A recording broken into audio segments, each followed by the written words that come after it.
আসসালামু আলাইকুম, hello viewers, আপনারা কেমন আছেন? আশা করি ভালো আছেন। এই শীতের দিনে আরেকটু ভালো থাকবেন, শরীর স্বাস্থ্য ভালো থাকবে, ঠিক আছে? কালকুল লাগাইবেন না, ল্যাপ কম্বল খাতা কাপড় ভিজাইয়া গায়ে দিবেন, হাতে কোনো সমস্যা হইবে না, শরীর ভালো থাকবে। যাই হোক, এই থেরাপিটা আপনাকে দাদুভাই দিছে, আপনারা মনে কিছু করিয়েন না, ঠিক আছে?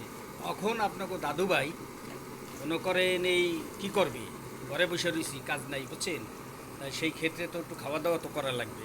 এই পানে চিন্তা করতেছি আপনার দাদারা একলা খাইবে, তার সাইডে আপনাকে লইয়ে একটু খাই, কথা বলছেন? আপনারা মোর পিছনে, আমার ভিডিওর পিছনে আমার বাসার নাম্বার দেওয়া আছে, কিন্তু সেখানে আসবেন, আপনারা খাবেন। কী খাবেন আপনারা? আপনাদের জন্য কি তৈরি করতেছি এই দেখেন, এই যে বুঝছেন, এই যে মশলা কষাতে আছি, হ্যাঁ, ধুমার লেগে দেখা যায় না, একটু আমি ফু দিয়ে ধুমা সরাই দিই, হ্যাঁ, দেখছেন কত সুন্দর।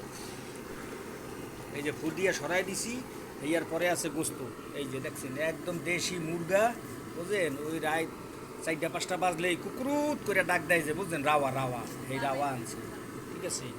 এইটা আপনাকেও খাওয়ামু এবং সেই সাথে আমিও খামু, সেই সাথে আমিও খামু, বুঝলেন? এখন বিষয়টা হয়েছে কি, প্রশ্ন করতে পারেন, দাদা আপনি ঘরে বই রান্তে আছেন, কারণটা কি? বলে ভাই কী কমু, শীতের দিনে গ্যাস নাই, বুঝলেন? গ্যাস নাই, তাই অনেক ব্যাপার হয়েছে যে এই গ্যাস না থাকলে খাওয়া দাওয়ার সমস্যা, যার কারণে কি করবো, ওই ঘরে বইয়াই রান্না বান্না করতেছি। এই যে ছোটো চুলা কিনছি, ও চুলাটা দেখাইনি আপনাকে, দেখাইনি।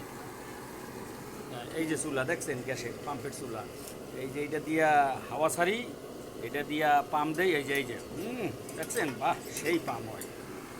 যাই হোক,